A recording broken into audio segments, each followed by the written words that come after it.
জীবনে কিছু পাই আর না পাই কাউকে কোনোদিনও ঠকাবো না। তো যাই হোক, আমি আমার নিজের অভিজ্ঞতা থেকে বলছি যে যখন আপনার প্রতি কেউ অনেকটা সহানুভূতিশীল, হয়তো এর আগে কোনোদিনও হয়নি কিন্তু হঠাৎ করে হচ্ছে, তার মানে বুঝে নিন তার মধ্যে অনেকটা স্বার্থ আছে। স্বার্থ ছাড়া এই দুনিয়াতে কেউ কারো নয়। তো যাই হোক এগুলো তো বাদ। কিন্তু এখন সব থেকে যেটা বেশি সমস্যা সেটা হচ্ছে যে কর্ম বড় নাকি ধর্ম বড়। আমার মনে হয় কর্মযুক্ত যে ধর্ম, যেখানে কোনো অসৎ কাজ হবে না, সেটাই হচ্ছে বড় কথা। তো যাই হোক, আমি আমার সনাতন ধর্মে জন্মগ্রহণ করি, সেটা আমার বিশাল ভাগ্যের ব্যাপার। তো আমাকে অনেকজন ওই যে জয়গুরুর ভক্তগুলো এসে বলেছিল যে তুই জয়গুরু গ্রহণ কর। তো আমি বলে দিয়েছি, দেখুন আপনার ধর্ম আপনার কাছে, আমার ধর্ম আমার কাছে, আপনি দুটা ধর্ম মানতে পারছেন সেটা আপনার প্রতি, কিন্তু আমি পারবো না, আমাকে দয়া করে ক্ষমা করে দিন।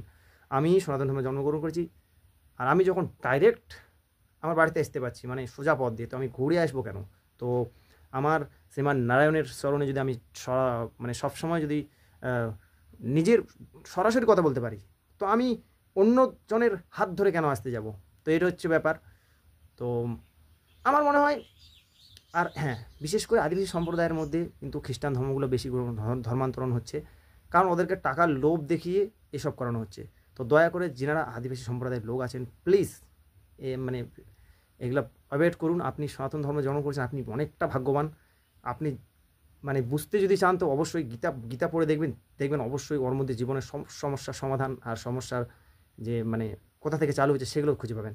তো যাই হোক, আমাকে বলেছিল, তো আমি ক্লাস 12 যখন পড়াশোনা করি তখন একটা কিন্তু শ্লোক পড়েছিলাম সংস্কৃতের, স্বধর্ম নিধনং শ্রেয় পরধর্ম ভয়াবহ। মানে নিজের ধর্মে যদি মৃত্যুবরণ করতে হয় ঠিক আছে, কিন্তু পরের ধর্ম হচ্ছে ভয়াবহ, এটাই বাস্তব। তো লোকেরা আপনাকে অনেক কিছু বোঝাবে, অনেক কিছু মানে বোঝানোর চেষ্টা করবে, তো ওগুলাতে কান না দিয়ে নিজে সতর্কতা থাকুন আর ভগবানের প্রতি বিশ্বাস রাখুন, দেখবেন একদিন সব ঠিক হয়ে যাবে। আর সৎ পথে কর্ম করতে থাকুন, এক না একদিন আপনাকে সফলতা আসতে হবেই।